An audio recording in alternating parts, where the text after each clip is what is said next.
सर्वांना नम्र विनंती आहे की तन्वी अर्जुन लव्ह स्टोरीचा भाग 21 आणि भाग 22 हा एकत्र वाचावा, कारण व्हिडिओ अपलोडिंगला प्रॉब्लेम येत होता, म्हणून मी छोटे छोटे 2 भाग टाकलेले आहेत. अर्जुनने तन्वीचा हात घट्ट पकडला आणि दोघांच्या झटापटीत दोघेही बेडवर पडले. तन्वी खाली आणि अर्जुन तिच्यावर होता आणि तिने घट्ट डोळे मिटले. आणि अर्जुनची दारूची नशा उतरून त्याला तिचीच नशा चढली होती बहुतेक. तो एका हाताने तिचे केसही सावरत होता.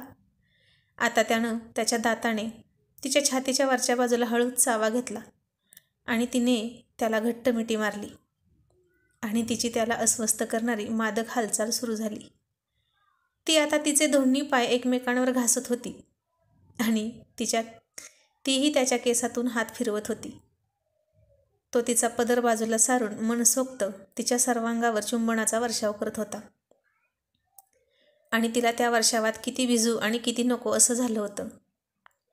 पारिजातकाच्या फुलाचा सडा पडावा आणि ती फुले किती वेचावी आणि किती नको असं होऊन जातं. तसंच तिलाही झालं होतं.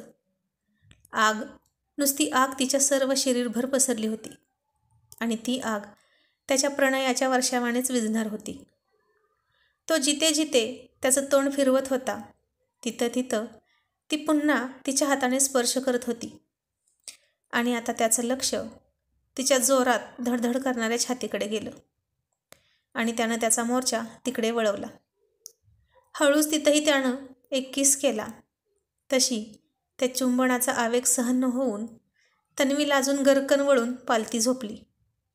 आणि हा तिचा इशारा आहे असं समजून त्याने तिच्या गोऱ्या गोऱ्या पाठीवर अलगद हळूवार त्याचे ओठ टेकवले आणि तोंडानेच तिच्या ब्लाऊजचे बॅक साईडला असलेले हुक तो काढण्याचा प्रयत्न करू लागला.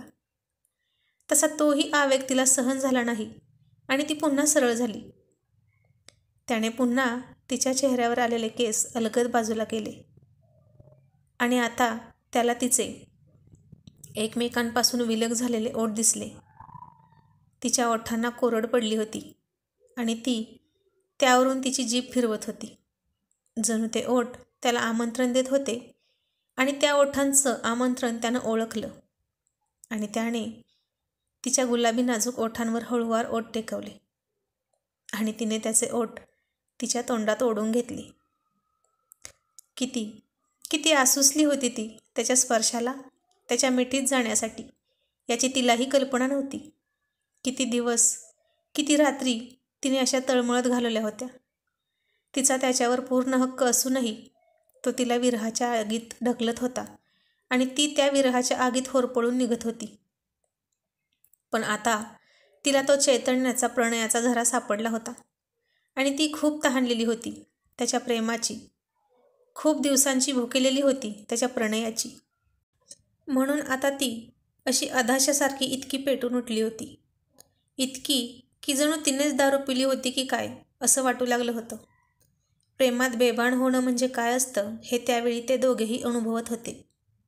दोघांचं वरून किस करणं चालूच होतं आणि इकडे त्याच्या हातांनाही तिनं काम लावलं होतं. एकाच वेळी अनेक गोष्टी ती त्याला करायला सांगत होती आणि तोही तिच्या तालावर नाचत होता. ती जसे जसे इशारे करेल, खानाखुणा करेल, तसा तसा तो करत होता, कारण तोही आज तिच्या मादक शरीराच्या स्पर्शाने पिसाळला होता. पण त्याचं हे पिसाळणं नेहमीसारखं नव्हतं. त्यात त्याला गोड बेभान प्रणयाची किनार होती. इतकं सगळं होत होतं, पण अजूनही तन्वीचे डोळे बंदच होते. ती फार मनापासून त्याच्याशी एकरूप होत होती. तिला आता त्याच्याशिवाय दुसरं काही पाहायचंच नव्हतं. काही क्षण असेच गेले आणि अचानक तन्वीला त्याच्या तोंडाचा दारूचा वास आला. दारूचा उग्र दर्प तिच्या नाकाला झोंबला आणि तो वास तिच्या मेंदूपर्यंत गेला आणि तिच्यावर चढलेली त्याच्या प्रेमाची, त्याच्या स्पर्शाची, त्याच्या प्रणयाची नशा झरझर उतरली आणि तिने डोळे उघडले आणि त्याने तिच्यावर केलेले घाणेरडे आरोप आठवले. त्यानं तिच्या चारित्र्यावर घेतलेला संशय आठवला आणि पुन्हा त्याचा राग येऊन तिने त्याला सर्व बळ एकवटून तिच्या अंगावरून दूर ढकललं. तो बेसावध होता, त्यामुळे तो दूर ढकलला गेला आणि तोही भानावर आला. पण आता त्याच्यातला पुरुष तिनं जागा केला होता तो काही स्वस्त बसणार नव्हता. तारुण्याच्या उन्मादाने तो बेभान झाला होता. प्रथमच कोणीतरी स्त्री त्याच्या इतक्या जवळ होती आणि तीही त्याची पत्नी होती. मग आता थांबायचं काय कारण?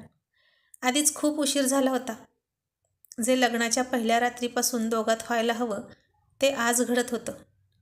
तिनं त्याला दूर ढकललं, पण आता तो तिला अशी सोडणार नव्हता. तिची मर्जी असो किंवा नसो, आणि मर्जी होती म्हणूनच ती मघाशी त्याच्यात मिसळून गेली होती ना. तिनेच त्याला इतका उत्तेजित केला होता. मग आता जे होईल ते होईल, आर या पार. तो आता खरंच नशेत होता, म्हणून तो असा विचार करत होता. नाहीतर एरवी रोज ती असतेच की त्याच्या शेजारी. अगदी लग्नाच्या पहिल्या रात्री ती त्याला समर्पित झाली होती, तरीसुद्धा त्यानं किस करून तिला अर्ध्यात सोडून गेला होता.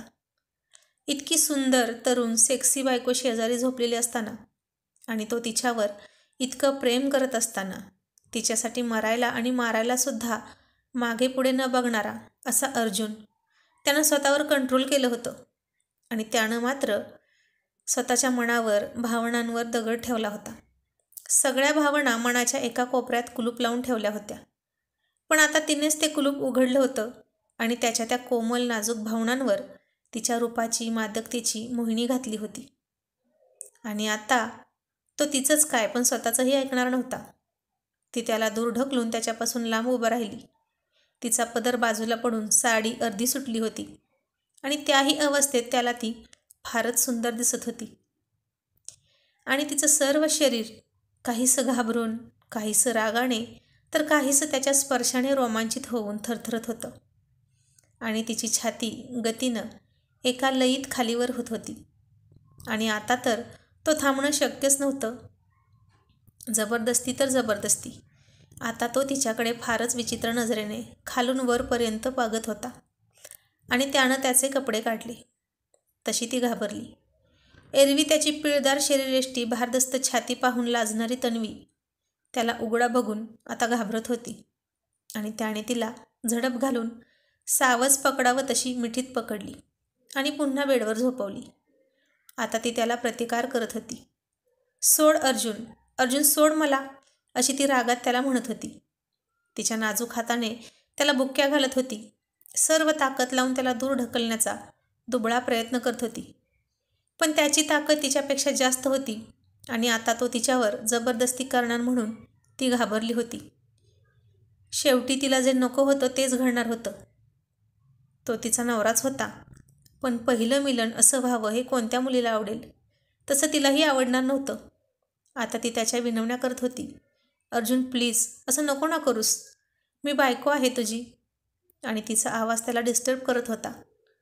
तो आवाज नकोसा वाटून तो तिला म्हणाला, गप्प बस, शांत पडून राहा. बायको आहेस ना, मग बायकोसारखंच वाग. प्रतिकार करण्यापेक्षा कोऑपरेट कर. आणि बायको आहेस म्हणूनच करतोय हे सगळं.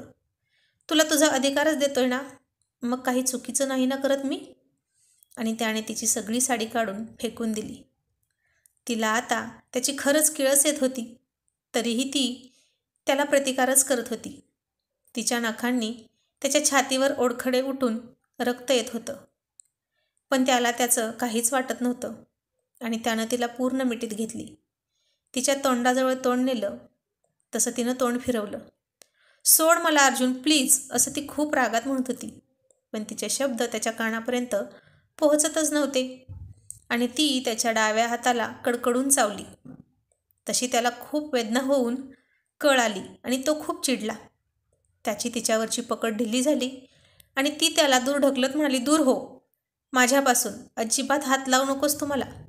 तुझी हिंमत कशी झाली माझ्याशी असं वागण्याची? आता तर तो खूपच भडकला होता.